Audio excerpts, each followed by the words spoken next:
So, the whole concept of roster dating is not just for anyone. Not just anyone should be going into roster dating.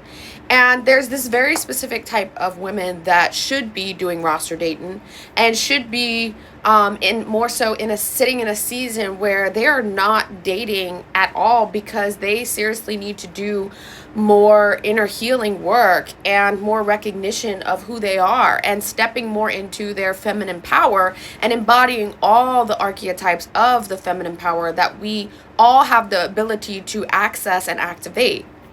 So every time I have mentioned roster dating, duty dating, rotational dating, which are all the same thing, the internet sort of blows up and it stirs up a big controversy. And of course, I have a lot of ladies that are asking more specific questions on how to navigate roster dating and what exactly that entails, and like what are the details and like what you should do and what you shouldn't do, and how to approach it elegantly and femininely to where you're not looked at as some sort of loosey goosey woman just spreading herself around. And those are obviously very valid questions and concerns and fears because we've sort of created this collective belief system and narrative around like dating multiple people at a time because of the way that modern dating standards are and how the modern world approaches the modern dating pool. And it's all really just stemming from very, very unhealthy roots and a lot of broken homes, and of course, masculine wounds in women, men being ultra feminized and not stepping into their masculine power, and women not being in their full feminine power. And so, obviously, that being the root, it stirs up a lot of controversy and negativity about what it means to be roster dating. But here I'm telling you that yes, there is a specific group of women that can easily and gracefully step into roster dating and know exactly how to approach it and how to win the game of it. So what does that look like? So roster dating is for those ladies who have done some sort of inner healing work. Like they have already gone through their season of solitude and kind of rewired some things and healed out of maybe unhealthy, broken, toxic relationship patterns.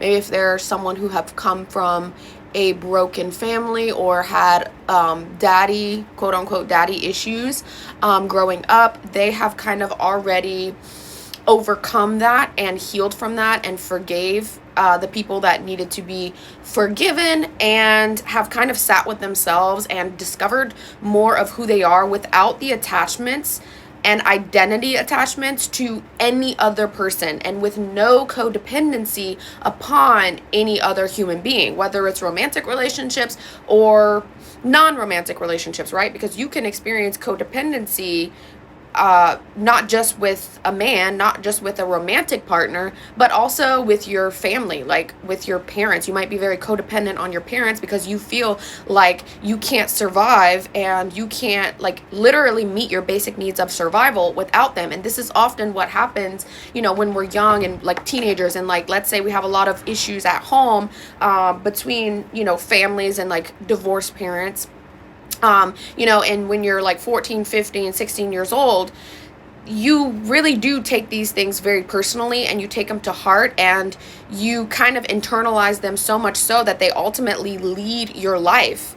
And the reason for this, I'm getting kind of off track right here, but this is relevant. The reason for this is because we feel that like if we overstep lines and we cross lines a little too far with our caretakers, our parents who give us what we need and shelter us and feed us, if we draw the line too far with them, or the ways that we feel might be too far with them, like we walk the line a little too closely, or we shake things up a little too much and go too far, then we feel like we literally won't have a means for survival because we rely so much on them for that survival. Do you understand what I'm saying? So, you're literally trained and brought up to, don't rock the boat too much. Don't overstep. too far. Don't like trigger this thing in your parent and cause them to have these like emotional, if you're, especially if you're dealing with a parent that is not emotionally intelligent and has very, very chaotic patterns within themselves. You don't want to rock the boat too much, and you don't want to like say the wrong thing to like trigger off this certain part of them that could potentially remove and take love from you. Ultimately, that would mean that you are in danger of your survival, because remember that the human brain, we come here to procreate and to survive, right? That's just the most instinctual part of us. So like I said, I'm kind of getting off track here, but what it has to do with that's obviously what codependency ties into. So what you want to learn how to do is become interdependent. And once you learned how to become interdependent, expressing all the parts of who you are, integrating all of your, if you are a woman, all of your feminine energies and archetypes, and activate them in a healthy way, then you can get out there and approach roster dating, because you're not coming into it with a lot of baggage and issues, and you're also not attached to any outcomes. You are not feeling entitled to any situations or have these extreme expectations of another person. You are literally interdependent, and rather than having unhealthy attachment styles of codependency. So at that point, you will approach roster dating more casually, right? So you are not like, what roster dating is not getting into these long, dragged out, very deep, very close, very intimate relationships with several different guys, or jumping from one relationship to another relationship once every 2, 3, 4 months, right? That is more so approaching it from a very wounded place, because at that point you are trying to fill a void and cover and avoid this pain that you have deep within you, and avoid this connection of true intimacy and true emotional attachment with someone, rather than just casually dating people and getting to know them and out having fun and deciding like which flavor, let's call it flavor, that you like and who you connect with on the deepest level.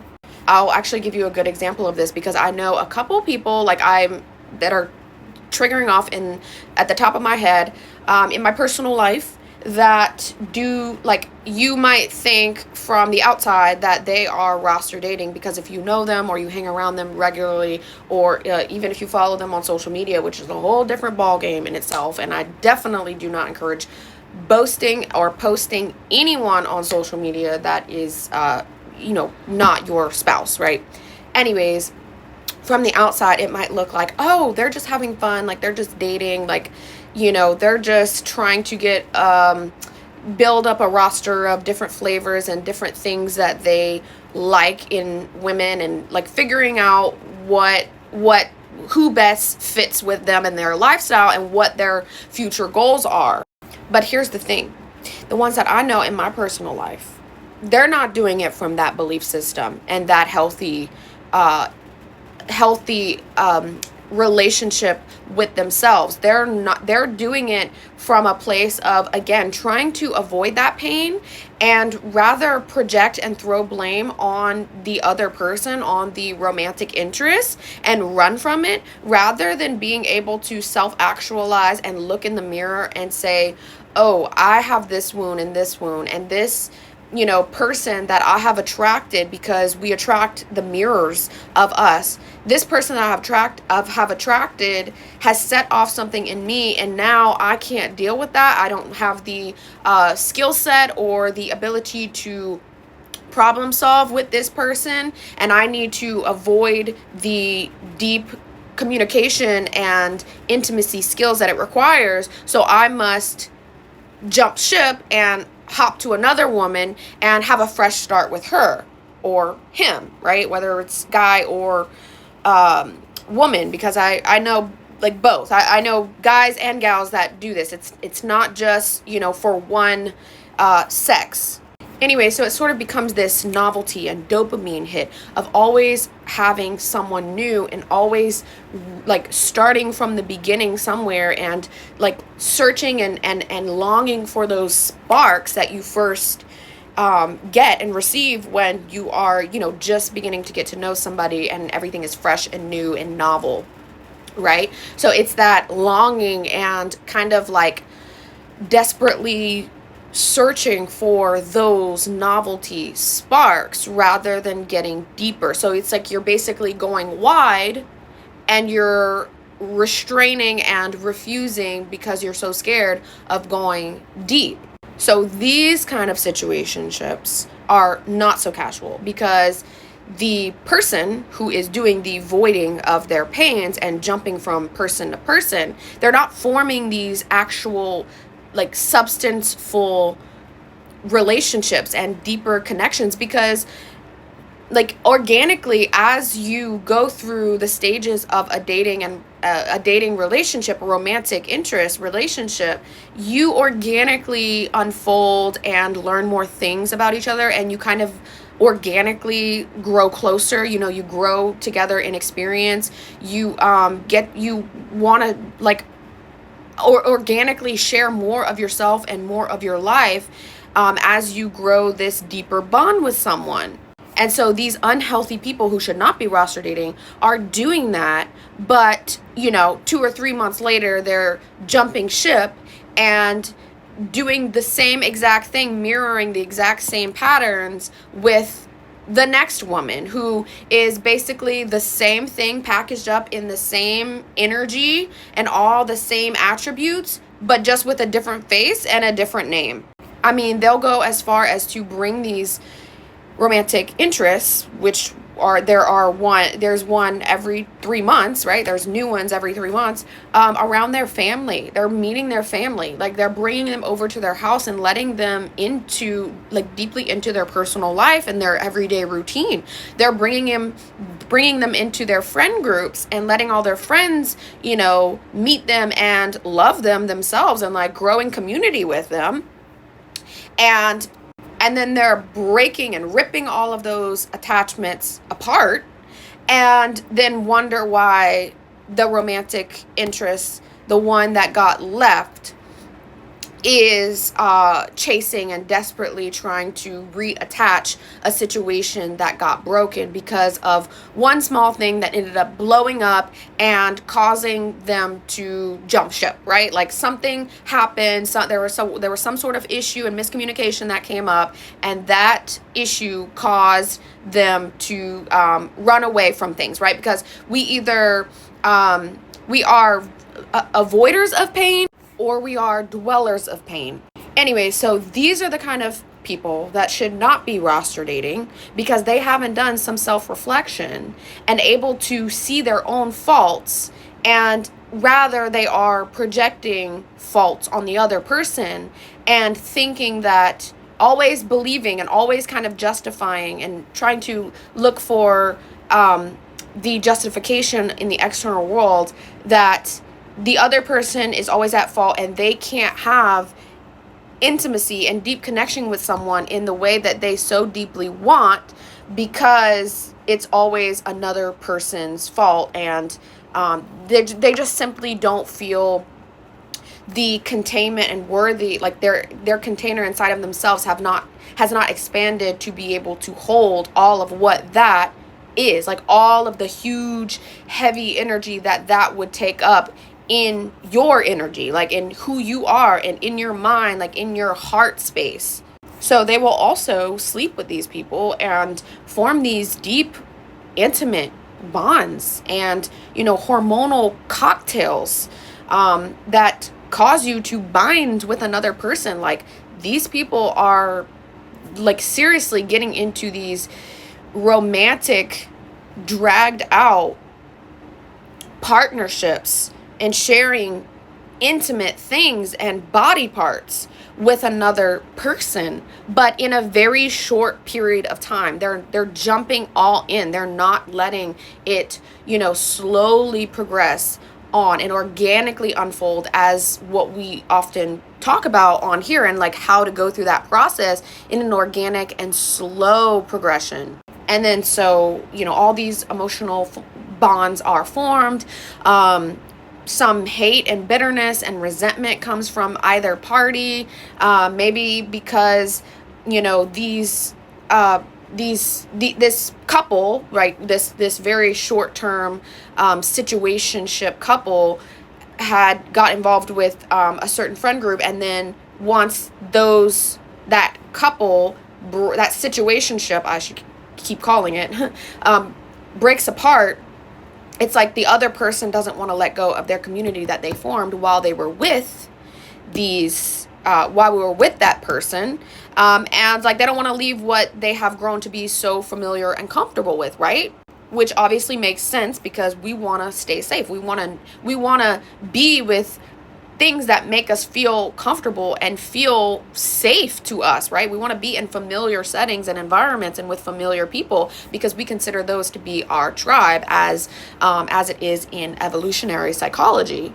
So the real ones that should be roster dating are the ones who believe and see it as casual, as casually getting out there, you know, exploring the dating pool, seeing what men have to offer, and like which men are good providers, which one are more stepped in and embodied into their masculine power. You know, I'm speaking to my ladies here, obviously. Which ones align with your lifestyle better, which ones align with your future self better, and seeing, like, just casually dating, casually getting to know a couple different guys and what they want out of life, and of course with you on a long-term spectrum, because that is ultimately what you are here for, is you know, looking and searching for that one that aligns with you and what you desire for the long haul, not sort of jumping in and out of these situationships. And so that's what exploring dating, as in roster dating, is, because you might say yes to go out on a date with a guy on a Saturday night, and then on a Wednesday night the following week you might say yes to the other guy who's been asking you out and wanting to show you, bring you to a good, nice meal. Okay, I've spoken long enough. It's getting long, so I'm going to cut it off here. I could go on and on about this stuff, but you know where to find me in case you want to hear more insight on this, or you are dealing with a situation that maybe you need a little bit more insight on and you have questions for me. Go ahead and send me an email, or easier, if you have an Instagram, follow me on there and just send me a DM, and I will talk to you guys in the next video. Love you.